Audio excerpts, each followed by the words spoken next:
حضرت جی حدیث قدسی ہے کہ روزہ میرے لیے ہے اور میں ہی اس کی جزا دوں گا، جبکہ باقی تمام نیکیوں کی جزا بھی تو اللہ تعالیٰ ہی دیتے ہیں، پھر اس میں خاص طور پہ یہ فرمانا کہ میں ہی اس کی جزا دوں گا، اس سے کیا مراد ہے؟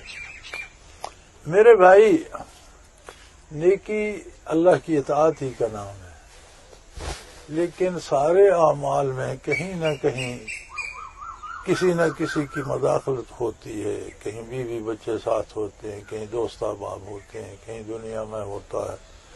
روزہ ایک ایسی قلبی کیفیت ہے کہ آپ ایک کمرے میں لیٹے ہیں، فریج میں پانی بھی رکھا ہے، کوئی بندہ بھی نہیں، آپ پھر بھی پیاسے ہیں، سبحان اللہ، یعنی سبحان آپ اللہ، صرف اللہ کے ساتھ ہوتے ہیں کسی حال میں بھی۔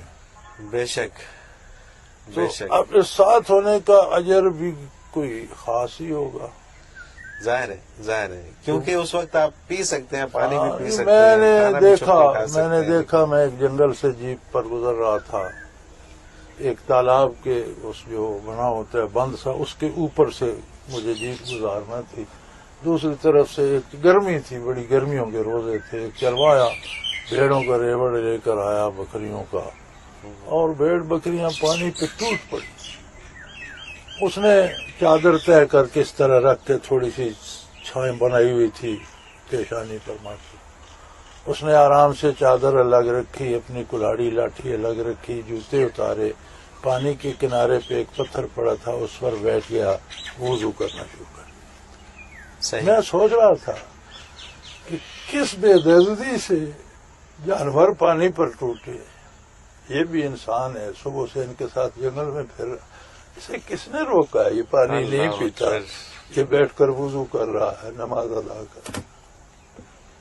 اللہ تو اکبر، یہ ایک حضور حق کی کیفیت تھی، اسے کوئی روکنے والا نہیں، بجوز اس کے کہ اللہ اس کے ساتھ، بے شک، اس کے بے شک، سامنے اس کی نافرمانی نہیں کر۔ اب یہ ایک کیفیت ہے، اگر اللہ نصیب کرے تو محسوس ہو سکتی ہے، ورنہ کیفیات سمجھا کون سکتا ہے؟ تو پھر اس کا اجر بھی اسی انداز سے ہوگا۔ بے شک، بے شک۔ اب دیکھیے نا، وہ مطلب جنگل بیابان میں وہ چرواہ ہے، اور وہاں پہ اس کی اللہ میاں سے کمٹمنٹ ہے، اس کے میں بھی آ رہا تھا، میں گزر گیا، لیکن وہ کچا سا راستہ تھا، آرام سے گزر رہا تھا، تو میری نظر پڑی تو میں نے دیکھو، اللہ اکبر، میں بھی دیکھتا ہوا گزر گیا کہ اب یہ پینے کی بجائے وضو کی تیاری کر رہا ہے۔ صحیح، بالکل صحیح، بالکل صحیح۔ تو اس لیے اس کا اجر بھی اتنا ہی زیادہ ہے کہ جتنی گہری کمٹمنٹ ہوگی پھر اس کا اجر اتنا گہرا ہوگا۔